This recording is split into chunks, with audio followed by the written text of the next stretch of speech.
దావీదు వచ్చి ఏయ్ వడరా, నువ్వు యెహోవా పేరిట నీ మీదకి వస్తున్నా అంటాడు. ఈ ఫిలిష్తీయుడైన గొలియాతు ఎంత, హల్లెలూయా, ఈడేందరు ఎంత లేడు, అంత పెద్ద మాటలు మాట్లాడుతున్నారు అన్నాడు అనుకున్నాడు రాజు. నిజానికి అతని మాటలో యథార్థం కనపడింది. హల్లెలూయా.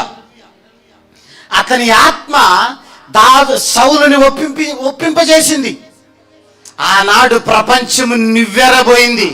నిజానికి అది అభిషేకానికి ఉన్న శక్తి, అది అభిషేకానికి ఉన్న గొప్పతనం. హల్లెలూయా. హృదయాన్ని లక్ష్య పెడతాడు. ఎందుకో తెలుసా? సింహము ఎదుట నిలబెట్టేది రూపం కాదు, ఆ సింహం ఎదుట నిలువ పెట్టేది కనపడని గుండె. ఐ థింక్ నిన్నే అనుకుంటా, కర్నూలు నుంచి నేను ట్రావెల్ చేస్తున్నాను. మీ అందరికి తెలుసు, గిద్దలూరు దాటిన తర్వాత ఫారెస్ట్ వస్తుంది. ఆ ఫారెస్ట్లో లారీ ఆగిపోయింది. ఆల్మోస్ట్ మేము 11:30, 12కి డైరెక్ట్గా మేము ఫారెస్ట్లో ఉన్నాం. కొండ మీద ఒక ఫారెస్ట్లో ఉన్నాం. హ్యాపీగా కింద ఒక పట్టేసుకొని పడుకొని మా కార్ లైట్కి ఆయన ప్రశాంతంగా నిద్రపోతున్నాడు ఆయన. అంటే ఆలోచన చేయండి.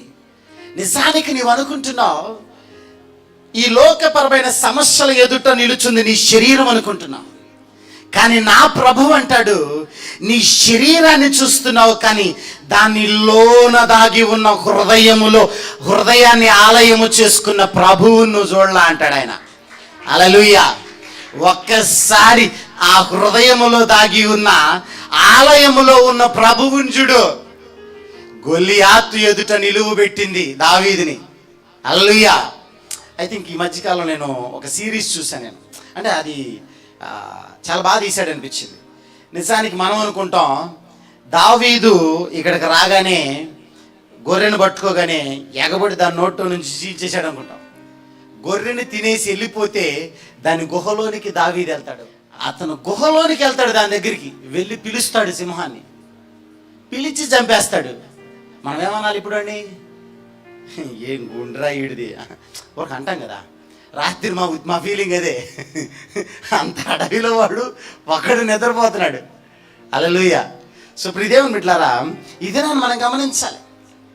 ఎందుకంటే ఈ రోజున నీలో నీవు దేవునిలో ఉండి పెంపొందించుకుని అభిషేకాన్ని కూడా ఎవరు చూడలేదు.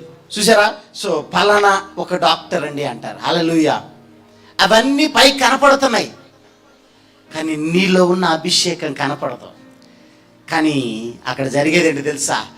నిన్ను నడిపించి లోకము ఎదుట నిరూపించేది అభిషేకం.